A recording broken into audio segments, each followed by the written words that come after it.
No, I didn't have the camera running while I did that, but I'll just explain it. Next step, and I'm writing it out in detail. And I want you to write it out in detail, at least for 3 more steps here, okay? Because that'll reinforce it for you. You'll think every time you write it out about what you're doing and why you're doing it. After that, if you think that you can do it with just a simple calculation scheme and not forget what you did or what the meaning is, okay? Then you can go on. But I want you to take this all the way out to where t equals 1. Okay? So, the new value of y, well, the next step, you calculate y prime. Because that's what we've always done. We calculate y prime. We get our y, we calculate our y prime. And we then know that that's the slope. We draw the picture. I want you to draw the picture as well, at least for 3 more steps. Okay? You draw the picture. You remind yourself that delta t is still 0.1. So get the idea. And by the time you've done this, you should have the idea. And no matter what function I give you, you should be able to do this. And then you should be able to program a computer to do that, because that makes it really easy, or use Excel. Okay? But you've got to do it by hand in this course. I don't even want to see computer output. Okay? Actually, I wouldn't mind seeing it if you know it already. If you can do it by hand, then you can do all the computer output you want, but on the homework, you're going to do it by hand. Okay? So delta t, and I don't want you to copy computer output. I want you to copy it. I want you to calculate it to reinforce it. So you will always know this.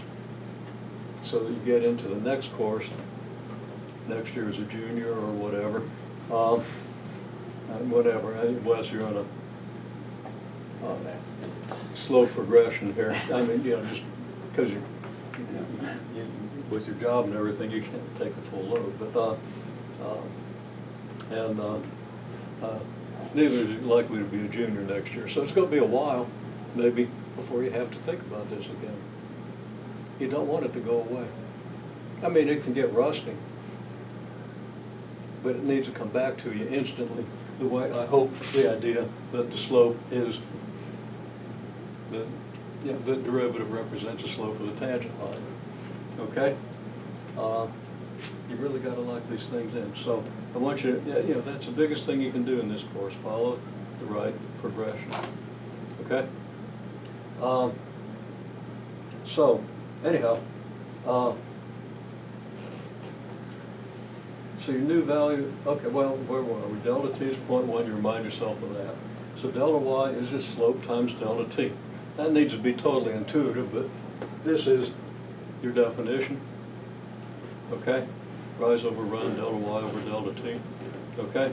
And it clearly follows that delta t is slope times, delta y is slope times delta t. Right? So, that should become second nature to you very quickly. So slope times delta t is 0.0201, new value of y is old value plus a change, and there it is. And then we can go on to another step and another and another. Okay? Now that's only an approximate solution. You know that the slope doesn't stay 0 from here to here. As soon as you get here, it starts going up a little bit. And you can see that from the way this direction field here behaves. You're always going to have an upward concavity. So this is only an approximation. Let's see how close we are. Let's just actually solve this equation and see what the y function is. And this is very easy. You did this in first semester calculus and probably forgot it, but maybe not. Okay? Because it's symbolic. And you might well remember symbolic things because you were dealing with symbols through a lot of the course, right? Okay, so